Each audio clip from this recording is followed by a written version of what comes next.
I'm glad to be able to begin my report tonight by announcing that I have decided to increase the rate of American troop withdrawals for the period from May 1st to December 1st. It's April 1971, and President Richard Nixon is updating Americans on the situation in Vietnam. We had an award ceremony in the East Room of the White House just a few weeks ago. And at that ceremony, I remember one of the recipients, Mrs. Carl Taylor.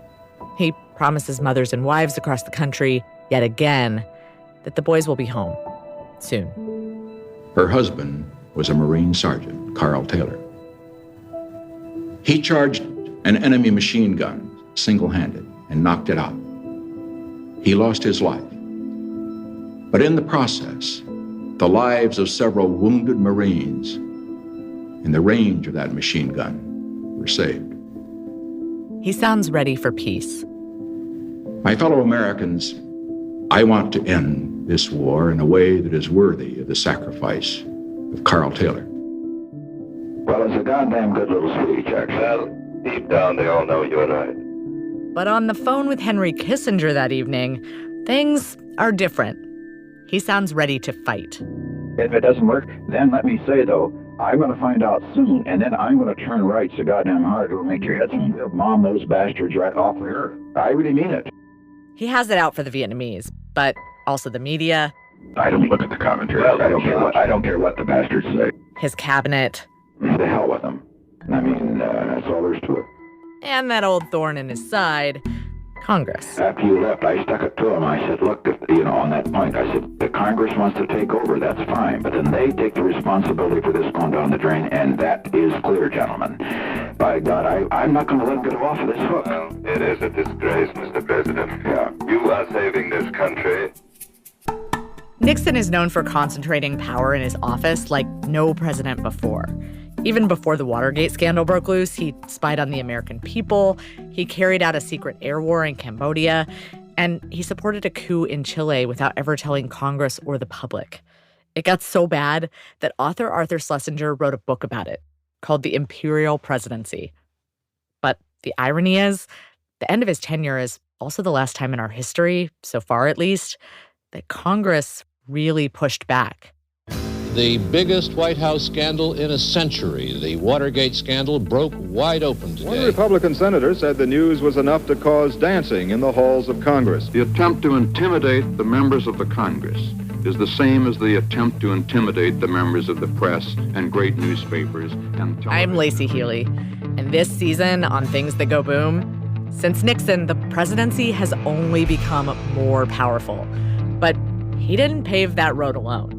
It took decades to get here, which leaves us with the million-dollar question. How can Congress get its groove back? Experiencing the news each day can feel like a journey. With Up First from NPR, it doesn't have to be. Welcome to 15 easy minutes of breaking news, clarity on international and national affairs, all handed over not from some floating voice in the sky, from us, Layla, A, Steve, and me, Rachel. Start your day informed. Subscribe to Up First wherever you get your podcasts. Way back in the era of waistcoats and wigs, when the framers were writing the Constitution, they weren't even sure we should have a president. So it's probably no surprise that in his first speech on the job, George Washington talks to Congress like they're in charge. It sounds as if he's quietly urging Congress to consider something, and that spirit carries through in his formal statements to Congress. His annual messages to Congress are very deferential. That's Kevin Butterfield. He runs the Washington Library at Mount Vernon in Virginia, and he knows George Washington. You have to be able to eat, sleep, and breathe George Washington when you're at a place like Mount Vernon. Despite Washington's deference, the relationship between Congress and the president is tested quickly after Washington takes office. This is in the middle of our expansionist wars in the West. Sinclair's defeat in Washington's first term. We want to take control of the territory that we now call Ohio, and a coalition of Miami, Shawnee, and Delaware Native Americans want us to not. We lose 2/3 of our state militia, troops that are in pretty rough shape to begin with. In the middle of the battle, General Arthur St. Clair's gout gets so bad that he has to be carried around on a stretcher. The whole thing goes so badly that Congress launches its very first military investigation. With all of that, Washington, I think reasonably in a 21st century perspective, you could imagine, would want to keep all of the documentation of the papers pretty close at hand or send highly redacted copies over to Congress for their investigations. But instead, he was fully transparent. He hands over quite embarrassing documents to the House. And what I think most stands out to me is that literally nothing was withheld. Now, it's not like this balance worked 100% of the time, or Washington never took matters into his own hands. In fact, there are some legal questions surrounding Washington's authority to use force at all in this case. And one time, he even stormed out of the Senate after asking for advice on a treaty because they were being so useless. But according to Kori, an expert with the American Enterprise Institute, even Washington's moments of frustration were kind of by design. That's the secret of the American political system. It was built by people who thought that doing nothing was a good outcome unless you had broad consensus. Kori says that today's Congress has abdicated the responsibility that the fathers intended to push back on the president and hold him accountable. Congress isn't passing meaningful legislation. Congress is failing to exercise its constitutional authorities, cutting off money to the president, denying treaties. But we wondered, is this right? Is Congress really choosing to sit it out? Because when you turn on cable news, they look pretty involved. A bipartisan group of senators met with Ukrainian President Zelensky. The Iran deal poses a direct national security threat. House lawmakers have stirred up some tensions between the U.S. and China. The bipartisan group traveled to Taiwan for Thanksgiving. America is prepared to outstretch its hand and work with the people of Cuba, but we will not empower their oppressors. Members of Congress are grandstanding in ways that have very little possibility of delivering congressional support. The Congress was envisioned acting as a whole on foreign policy. And what we have seen is the individualization, where individual members of Congress will engage foreign governments, will put holds on huge swaths of ambassadorial nominations in ways that I think would have surprised the guys gathered in Philadelphia writing the Constitution. Presidential historian Laura Smith pointed us to this one time when the House, at least, really came together on a foreign policy choice. They were really into it, yes. So this is an example. To understand this story, we have to go back to the 90s. The 90s? Yeah, everyone was knitting and sewing clothes for their children. People were wearing glasses all the time, like contact lenses had never been invented. Wait, are we talking about the 1990s? No. The 1890s. In America, William McKinley is president. In Spain, Alfonso XIII, a 2-year-old, is king. Cuban revolutionaries have been fighting back against Spanish oppression for years. And just 100 years out of our own independence, we're kind of all about it. Newspapers here are writing juicy headlines to fan the flames.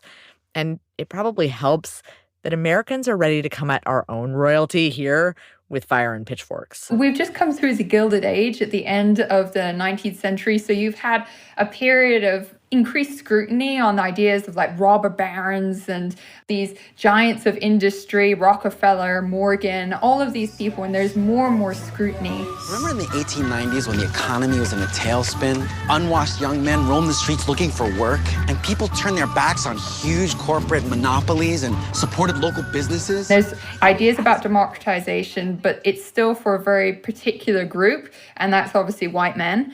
And it's this idea that American men hadn't had a chance to prove themselves, to fight in a war recently. And there's this weird sense of American men being lost. They'd seen this generation of the Civil War pass, and now they're just like, well, what about us? For 1800s America, Spain is kind of the perfect enemy. Sure, we've just subjugated the Kingdom of Hawaii and made it U.S. territory. But Spain, they're the OG villains in the Americas. This is going on at a time when Europe, the old colonial powers, are still colonizing, and it's just like, well, what's our role going to be? It's the turn of the century. We want to be part of this conversation. We want to be a great world power too. So all of this war energy is bubbling up when a U.S. ship mysteriously explodes in Havana Harbor, Spanish territory. It's the USS Maine. And you have the explosion of the Maine, and this really misunderstanding. It was later shown that it was not an attack. Anyway, it happens near Cuba, and it's remember the Maine, almost like remember the Alamo. And so you have this outpouring of public support for war. It's not 100% clear whether President McKinley was pulled into a war or just biding his time. But the majority of Congress, they were ready to go. It seems like it's all a win-win at the time. They vote to fight. We start, and then we win.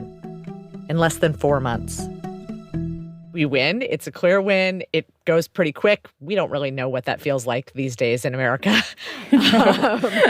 So you would think that Congress would be, elated, pretty excited. They would move forward pretty clearly. But how does that actually shift after the war? How does the public temperature and the temperature in Congress, really change after America wins?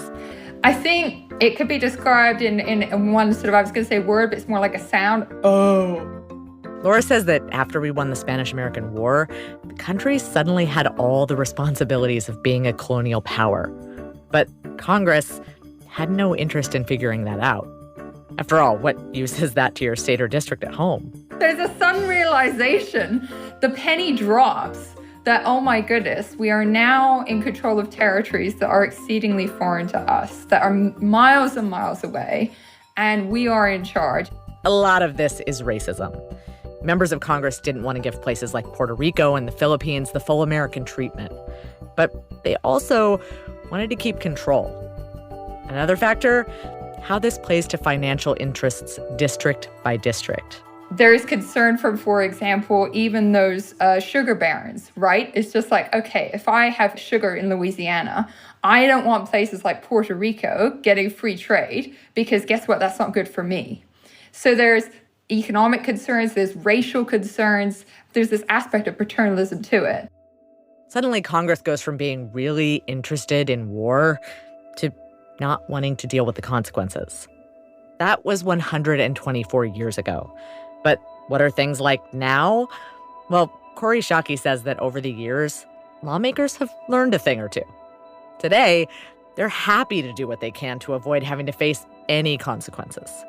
If I think, for example, about Congress ceding authority to the president on the use of military force, that's very definitely a case of Congress ceding it, that for the most part, members of Congress do not want to take responsibility for casting votes that may turn out in the fullness of time to be politically damaging. Just look at Hillary Clinton's vote to go to war in Iraq, which Barack Obama used to devastate her in the 2008 primaries. There are political incentives for Congress not to want to cast difficult foreign policy votes. And that form of political cowardice is actually ceding their constitutional authorities to the president, who is never going to be able to escape credit or blame for the foreign policy choices that they make. For the president, it's kind of a sweet deal. More power, less oversight, still the center of attention either way. And this deal takes on new weight at the dawn of the nuclear age. That's after the break.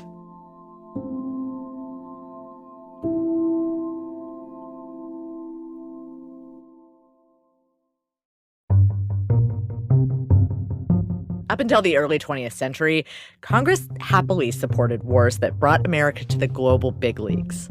But by the Great Depression, that all changed.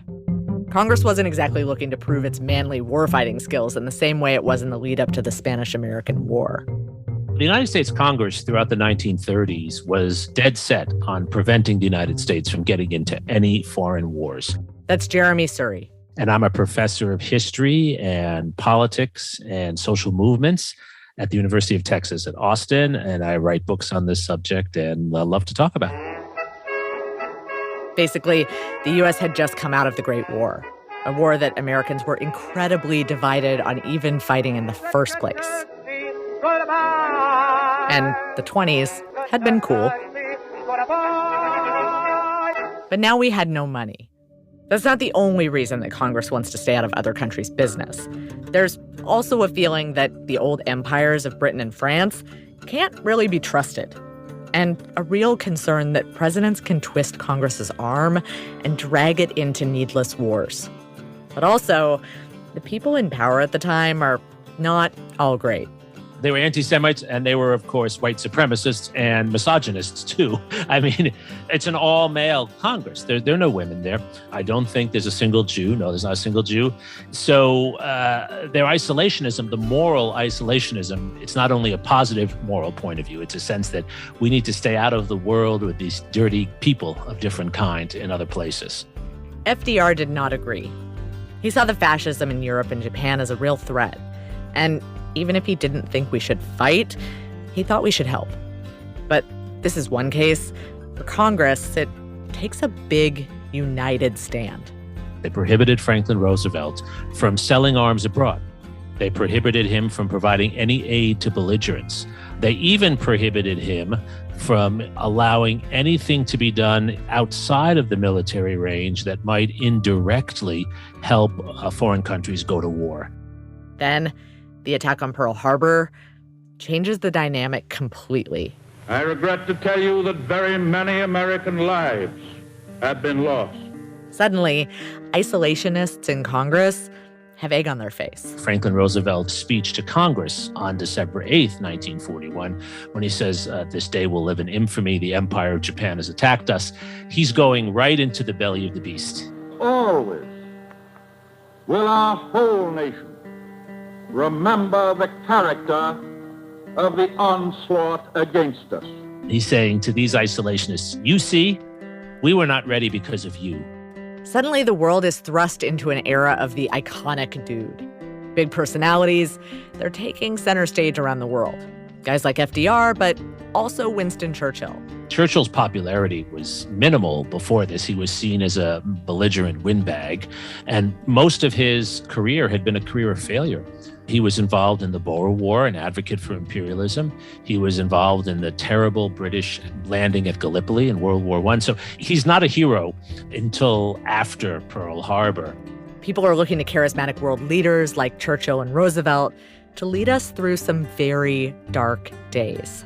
And in America, we start to think, hey, if Congress just made the wrong call in opposing the president, maybe it should step back a bit and let him call the shots. But Congress still has a hold on its power to declare war. And of course, most of them vote in favor of war. But it is significant, Lacey, that Roosevelt still has to go to Congress to get a declaration of war. So even Roosevelt, in taking on Congress, admits that this is Congress's decision.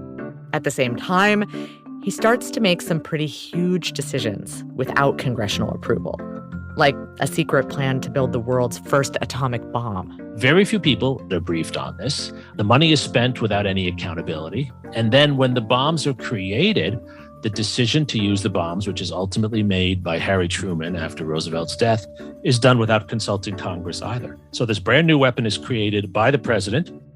It's the president's toy, in a sense. And then the president decides when to use it. And we can argue over whether it was appropriate or not. What are the facts is that this has totally changed the nature of military power, the amount of power the president controls and the money surrounding it, and then the science that he can use for his own purposes. So World War II, the war that Congress didn't want to join, ends with the president having overwhelming power. And people generally thinking, well, that worked out well. The commander-in-chief made the right call. The civilians in Congress, they did not. And this win, it totally shifts how Americans see the presidency. Presidents are media celebrities. They're gods and devils at the same time, right? And so there's all this focus upon them. And this is where Kori says that we start to see the president getting around big foreign policy decisions by, instead of getting Congress on board for treaties, just signing his own executive orders.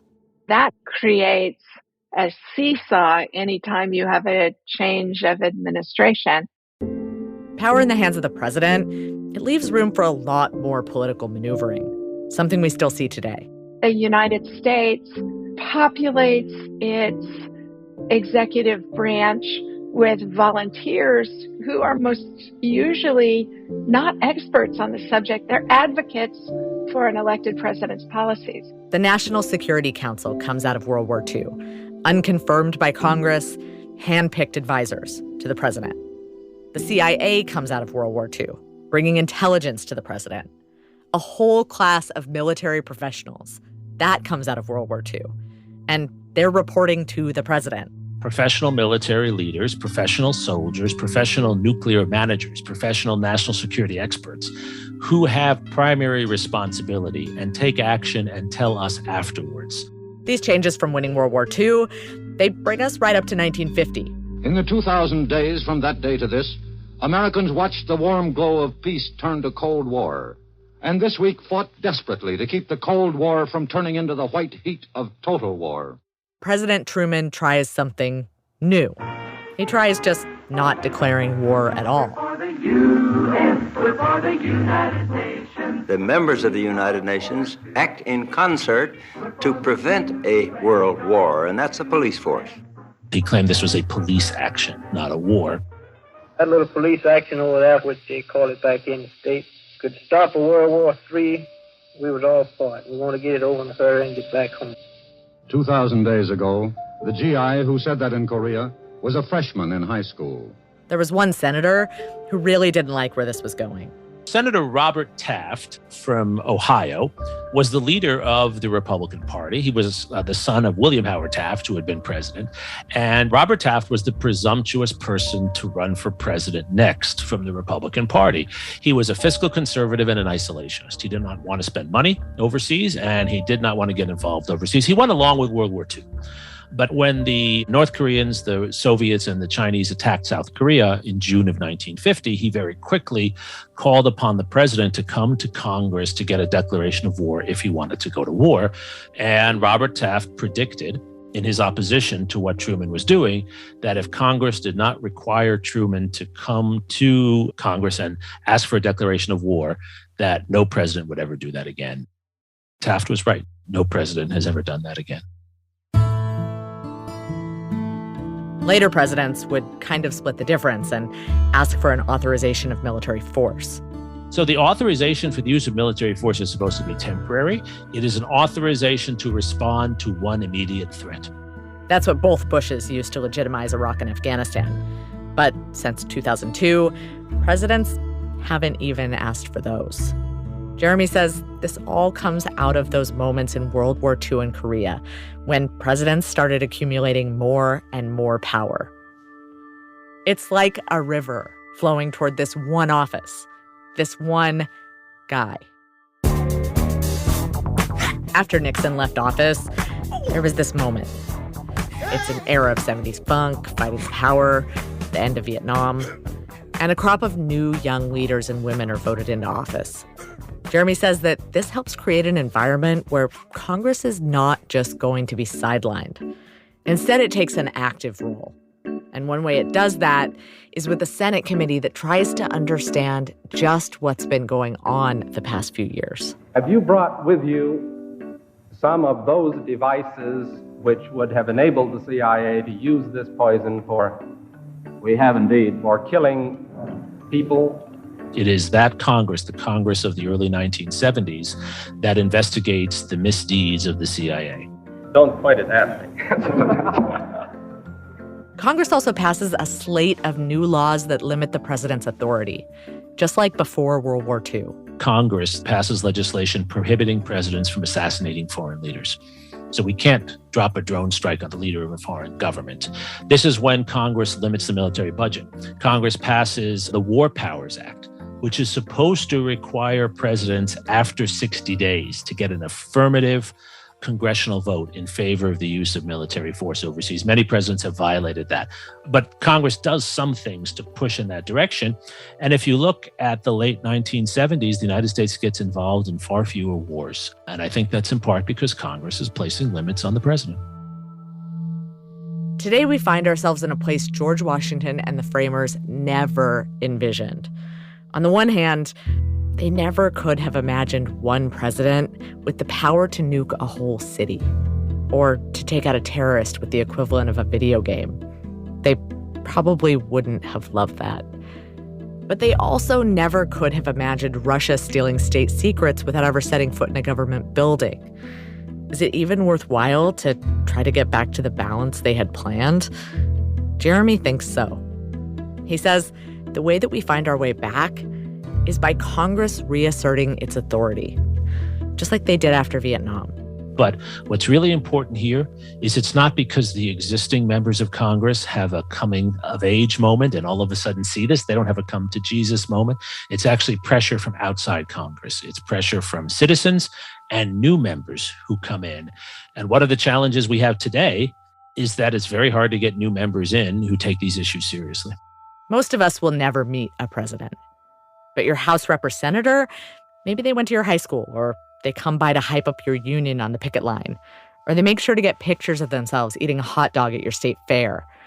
They're supposed to be your voice in all of this, deciding how much money we should give Elon Musk to help us militarize space, or how we should deal with the fact that people are dying of exposure just trying to get into America. Acting as a ballast for this ship if the captain is ever, hypothetically, off his rocker. This season, we'll explore some of the ways that Congress can take control of our role in the world, what it looks like when the system works, and the fallout when it doesn't. Things That Go Boom is produced by Inkstick Media and distributed by PRX. This episode was produced by Katie Toth and me, and edited by Nikki Galtland, Christina Stella, and Zahar Khan. As always, Darian Schulman writes the music for our show, and Robin Wise makes each episode sound its very best. Thank you to the supporters and foundations that make our work possible. The Carnegie Corporation of New York and Plowshares Fund, as well as Inkstick supporters, including the Colomb Foundation, Craig Newmark Foundation, Prospect Hill Foundation, and the Jubitz Family Foundation. If you're listening and you like what we do, please don't forget to head on over and leave us a review. And come visit us anytime on social at Inkstick Media. We'll see you right back here in 2 weeks.